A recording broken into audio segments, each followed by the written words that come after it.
This is the actual place where I was originally confronted by the prejudiced. As you can see, it's a gas station.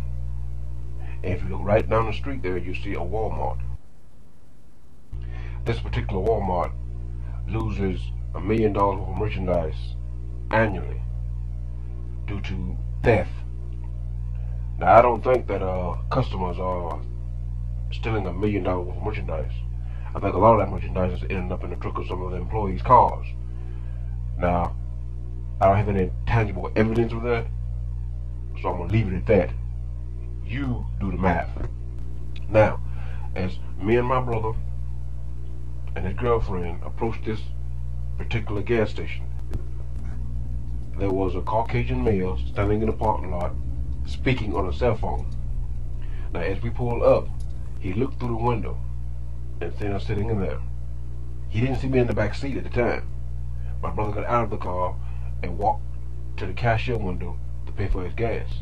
The Caucasian male then walked towards the car and started waving at my brother's girlfriend.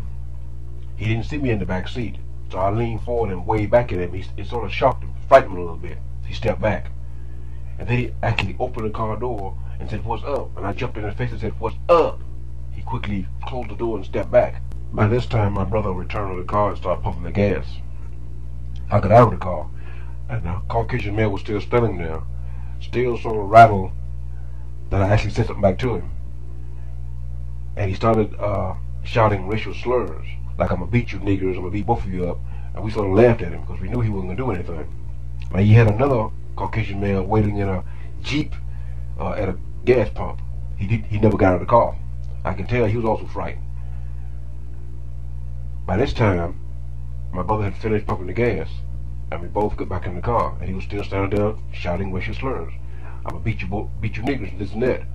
So we pulled on down in front of the Walmart, went in, and there was a police officer on the inside, and we sort of told him our story, pretty much knowing that he wasn't gonna do anything about it. Again, I also heard, but I don't have any tangible evidence, that the police here, within the next month or so, will no longer patrol this particular Walmart, saying something like, Walmart's not paying them enough money to do this particular job. Now, from what I understand, police officers are supposed to be civil servants. It's their job to supposedly serve and protect. But since they want to get paid money to do their job, there's plenty of garbage man jobs that can trade their uniforms in for. I mean, if you don't want to sit and do no shops, carry out some trash. Remember, prejudice is not always some stupid hucklebuck from the countryside shouting out racial slurs towards people of color because of his hatred towards the world and himself. Prejudice is also an organized system used to keep the minority from reaching its full potential. This system has been set in society to keep you from accomplishing any goals that may be against their agenda. And they use quotes like, "get with the program," "keep in your place," "stay in your place." Now, there's not only white on black prejudice, there's also black on black prejudice. But the thing about it is, if I had got my iron pipe and started violence, it'd been just another one of those stories, black men out of control. But I'm glad that night I was able to keep my head, and my brother kept his head, and we both got out of the situation with no one actually getting hurt. But I never was intimidated by a white man. But I've never been intimidated or afraid of white people at all, and never will be. That's why I wrote this poem. It's entitled Overcomer. The word nigger doesn't offend me. It encouraged me to achieve more in all the aspects of my life.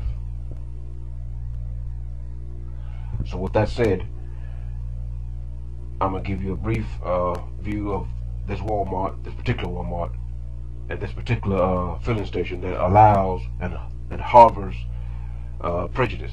And the way I see it, anyone who harbors prejudice and do nothing about it deserves to be in poverty. Remember, most police officers are puppets. They don't think for themselves. Others think for them and then order them here and there. The police is used to keep you down when there is no other legal way to stop you. Puppet, a person whose actions, ideas, etc. are controlled by another. Hello, I'm Willie Easter, coming at you again. The recent experience of prejudice that I encountered was basically, to me, a test of your character and what you're all about. I mean, they may not have seen it that way, but for me, that's pretty much what it was. You got to understand what psychological attack means and what it stands for and how to defeat it.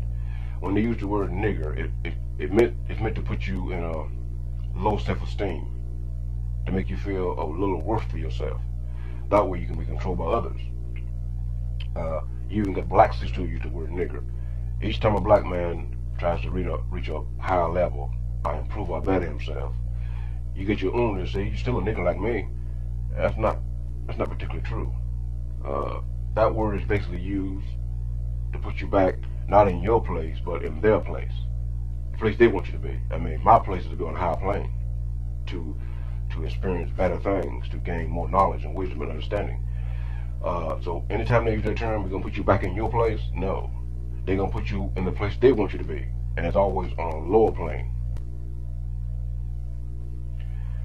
Now that I've done this report, I'm pretty sure I'll get retaliation from those who dislike me.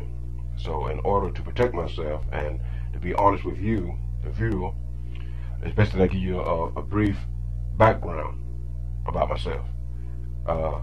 In 1995, I was an armed security officer at the Charlotte Coliseum Inn. While at the site, I shot an individual, and later on he died on the way to the hospital. In taking responsibility for my actions, I pled guilty to involuntary manslaughter, and my record now stands as being a felony. I want to bring that right out front so you understand why I'm making this video. In 2000, I was arrested for soliciting for crime against nature. Now, for those of you who don't know what the term soliciting for crime against nature means, it means I was trying to get a BJ. That's a blowjob. I may not be able to use these terms on the internet, but I want you to know exactly what it means. So if anyone interested, I'll try to use that record against me. You can email me with the email address at the bottom of the screen, and I'll give you the full report, not fragments of information, the full report. And if you want, you can leave your fax number along with my email address, and I can fax the information to you also. Thanks. Because of this video I've done, I'm pretty sure there'll be a response or a retaliation because of it, and they'll probably bring my background record up. So I want to make things perfectly clear now while I get a chance. Because most employers don't care who you are. If they come across your application and they do a background check and they find out you got a felony there, you're not going to get hired. And it's really, to me, it's been discriminated against, because if they know the nature of the crime, they probably would get hired. But the police and so-called law enforcement and the judicial system, they use fragments of information against you. And most employers are not going to take the time to find out the entire truth anyway. I mean, they just, what do they need him for? We can get somebody else who don't have a felony background. So in some cases that forces some people back into a life of crime. Me, I was never in a life of crime. I was an armed security officer at the time that the shooting took place. It's not like I was out randomly shooting people for no reason. I was an armed security officer doing a job. And as far as the soliciting for crime against nature, my man, I was out trying to get a blowjob and got caught. And now that's gonna be on my record. So that's why I want to be honest right up front. So if anyone tried to use it against me, you had a full story. Thank you for listening, and peace.